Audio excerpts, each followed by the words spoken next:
My top 3 tips to get rid of clogged pores in summer. Tip number 1 is to swap your heavy, rich moisturizer for a light gel moisturizer. Tip number 2 is to minimize wear time for your makeup and always remove it as soon as you get home with a double cleanse. Tip number 3 is to actually increase the usage of your treatment products. Whether you're using an exfoliant or a retinoid, I'd recommend increasing it by 1 time per week, and you can always increase it more from there depending on what you tolerate.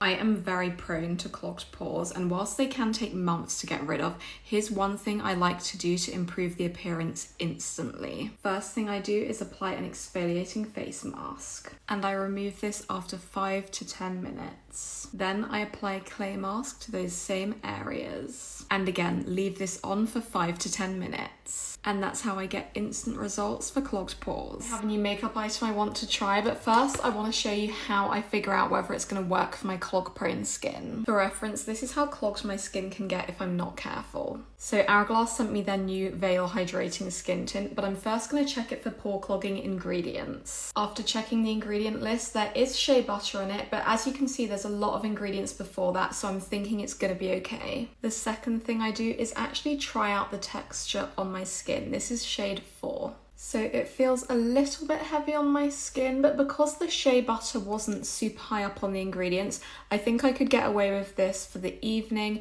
and it not clog my pores. To conclude, if a product has any clogging ingredients or it doesn't have a super light texture, I'll only wear it when I'm going to be out for a few hours and can remove it as soon as I get home. Let's do my morning skincare routine. For reference, I have very clog-prone skin, and I'm going to start cleansing my face with the Fresh Soy Face Cleanser. I've used this one for like 4 or 5 years. This one's great for combo and oily skin because it really cleans without stripping. Wash that off, and to target a few of my nose blackheads, I'm using this Dermalogica Hydro Mask Exfoliant. Also going to use a bit on my chin because I've been getting some clogged pores there. And to prep my skin for the rest of my routine, I'm using this Charlotte Tilbury Magic Hydrator Mist. For my hydrating serum, I'm using the Paula's Choice Calm Range Repairing Serum.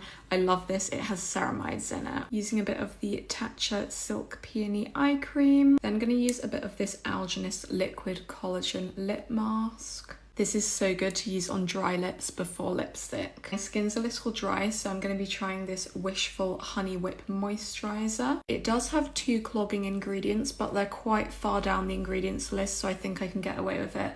That's shea butter and beeswax. Feels really nourishing, but not too rich. Lastly, going to finish with my fave sunscreen if I can get any out. This is the Can Make Mermaid Skin Gel SPF 50. It makes me look so glowy, but it's not greasy at all. I always get asked what's on my skin when I'm wearing this because look at that glow just from a sunscreen. And that's my morning routine done.